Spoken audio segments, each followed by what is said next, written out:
শ্রী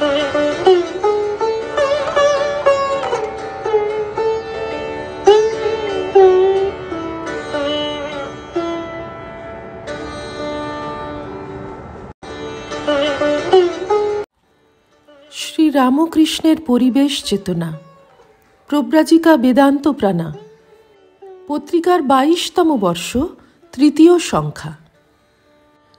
শ্রী রামকৃষ্ণ দেখেছেন, গ্রামে গঞ্জে যখন বন্যার প্রকোপে জল চাষের ক্ষেতে ঢুকে রাস্তাঘাট পুকুর ক্ষেত সব একাকার করে দিয়েছে, তখন নৌকা নিয়েই সোজা পথে মানুষ যাতায়াত করছে, ঘুর পথে নয়। এ তো বন্যার কবলে পড়া মানুষের সামনে প্রকৃতির অতি পরিচিত ছবি, কিন্তু সেই ছবিকে সাধন জীবনে নিয়ে আসার কথা কারো মনে এসেছে কি? অথচ শ্রী রামকৃষ্ণের মুখে সেই প্রাকৃতিক বিপর্যয়েও উপমার আকার নিল। ঠাকুর বললেন সেই মানুষের কথা, যার ঈশ্বর লাভের পর বাইরের সব কাজকর্ম কর্তব্য ভেসে যায়, পথ হয়ে যায় সোজা। ভাব সমুদ্র উথলালে ডাঙায় 1 মাস জল। আগে নদী দিয়ে সমুদ্রে আসতে হলে এঁকে বেঁকে ঘুরে আসতে হতো।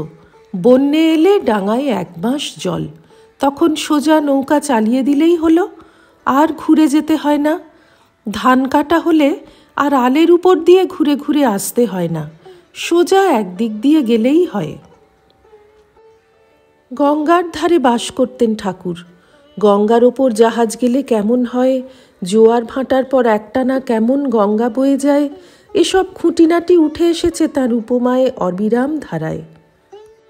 কেশবের অসুখের কথায় ঠাকুর বলছেন, শরীরের ভিতর দিয়ে অনেক ভাব চলে গেছে, তাই ওই রকম হয়েছে। আমি দেখেছি, বড় জাহাজ গঙ্গা দিয়ে যখন চলে গেল তখন কিছু টের পাওয়া গেল না। ওমা, খানিকক্ষণ পরে দেখি কিনারার উপরে জল ধপাস ধপাস করছে আর তোলপাড় করে দিচ্ছে।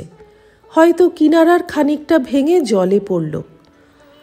এই দৃশ্য নদীর ধারে বাস করা মানুষ অনেক সময় দেখেছে, কিন্তু তার এমন আশ্চর্য প্রয়োগ উপমায়। শ্রী রামকৃষ্ণের সাধক জীবনের অভিনব ও অনন্য সাধারণ অনুভূতিগুলি কিছু লিপিবদ্ধ করেছেন লীলা প্রসঙ্গকার, কিছু লিপিবদ্ধ করেছেন কথামৃতে মাস্টারমশাই। দুজনেই তার শ্রীমুখে শুনে লিখেছেন, কারণ সেই অনুভূতির রাজ্যের দ্বার তিনি না খুলে দিলে ওই সব কল্পনাতেও আনা অসম্ভব। বিশেষ করে দীর্ঘ 12 বছর ব্যাপী অত্যুগ্র সাধন পর্বের কথা। প্রথম ঈশ্বর দর্শনের পর তাঁর চেতনায় সবই চৈতন্যময় দেখেছিলেন।